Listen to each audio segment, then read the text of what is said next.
સુરતના પાલ વિસ્તારમાં દેશી દારૂના અડ્ડા પર જનતા રેડ, જેમાં મહાદેવ ફળિયામાં ખુલ્લેઆમ ચાલતા દારૂના અડ્ડા પર રેડ કરવામાં આવી છે। મહિલાઓ સહિત લોકોએ પોલીસની પોલ ખોલી છે। જાહેરમાં વેચાતા આ દારૂના અડ્ડા પર સ્થાનિકોની રેડ, જેમાં જનતા રેડમાં દેશી દારૂનો મોટો જથ્થો પણ મળી આવ્યો છે। સ્થાનિક પોલીસની કામગીરી સામે પણ અહીં સવાલો ઉદ્ભવી રહ્યા છે। मनीष परमार अमारी साथे जोड़ाया छे। मनीष, अत्यारे सूरतनी अंदर पण जनता रेड करवामां आवी छे अने पोलीसनी कामगीरी पर सतत सवाल।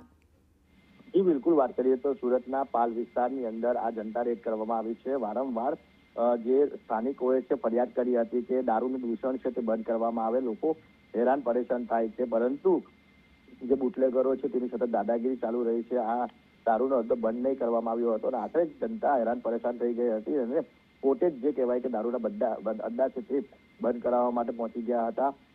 जोई शकाय छे के केटली दारूनीओ जे पोटलीओ पर मળી આવે છે। લોકો વારંવાર હેરાન પરેશાન કરતા હતા અને આ પોટલીઓ પર ફોડી નાખી હતી અને પોલીસ પર આક્ષેપ કર્યા હતા કે વારંવાર રજૂઆત કરવા છતાં પણ જે દારૂના અડ્ડા છે તે બંધ નહીં કરવામાં આવ્યા હતા, જેથી જ લોકોએ હેરાન પરેશાન થઈને કંટાળીને આખરે આ જે પગલું ભરવું પડ્યું।